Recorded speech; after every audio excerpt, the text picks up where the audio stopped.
Boa noite em Brasília, 11 horas e 11 minutos. O Jornal da Câmara começa agora.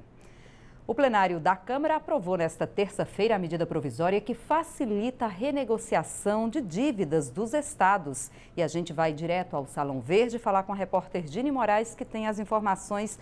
Olá, Dini, boa noite. O que muda para os estados com essa proposta, hein?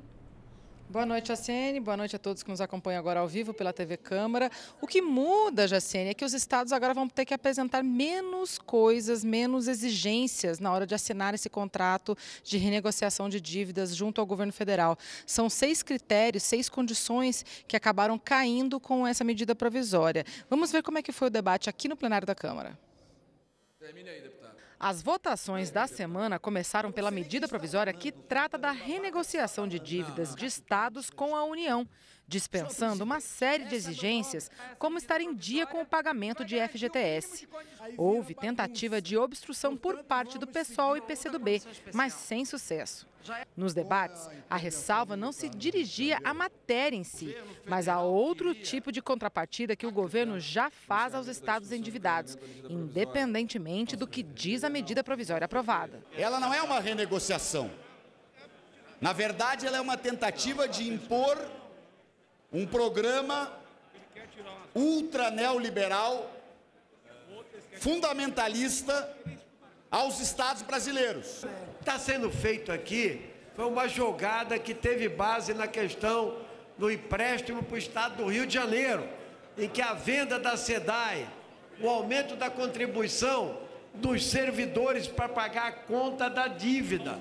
Nós queremos realmente saldar a dívida dos estados e municípios, mas não sacrificando os trabalhadores e o patrimônio público. É a renegociação da dívida dos estados, de todos os estados brasileiros, independente do partido que seja governado. Nós votaremos favoravelmente por implicar situações que possam contemplar e demonstrar claramente o interesse dos estados de renegociar suas dívidas, de refinanciamento do refis de prorrogação para a área rural. Então, nossa bancada vai votar favoravelmente essa medida provisória. Agora, Dini, além dessa medida provisória aí que trata de renegociação da dívida dos estados com a União, os deputados analisaram ainda outra medida provisória, né?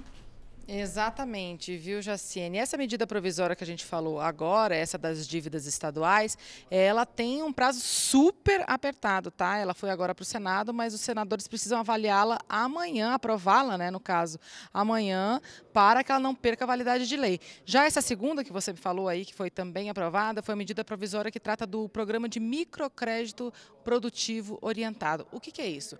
Na verdade, é um programa governamental de empréstimo a pequenos empresários, a pessoas que trabalham por conta própria, enfim, empresários, a gente pode chamar assim, formais ou informais. Esse programa ele oferece empréstimos aí a juros mais baixos que o do mercado. Para você ter uma ideia, a média de valor de emprestado pelo programa é de cerca de R$ 1.500 e a medida provisória ela promove algumas mudanças. Por exemplo, ela amplia a quantidade de pessoas que podem pegar esses recursos a juros mais baixos. Hoje, só pode participar quem ganha até R$ 10.000 por mês. Agora, a medida provisória ampliou isso para R$ 16.600 por mês. A medida provisória também retira a obrigatoriedade de dar garantia para poder pegar esse tipo de financiamento.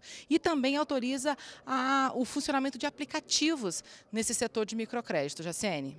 Tá certo, Dini. Mais alguma informação ainda do plenário? Já temos sessão convocada para amanhã também, né?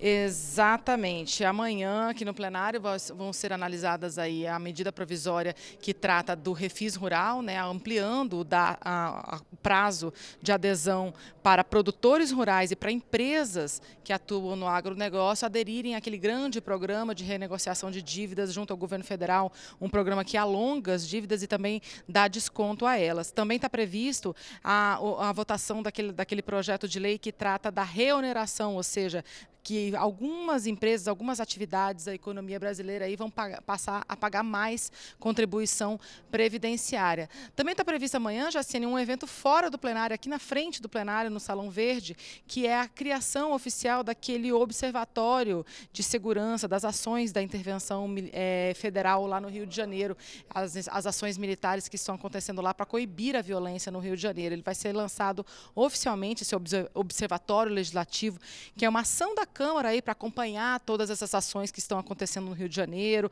inclusive receber futuras ou possíveis denúncias de abusos, enfim, monitorar, que é um dos papéis, né, do Legislativo.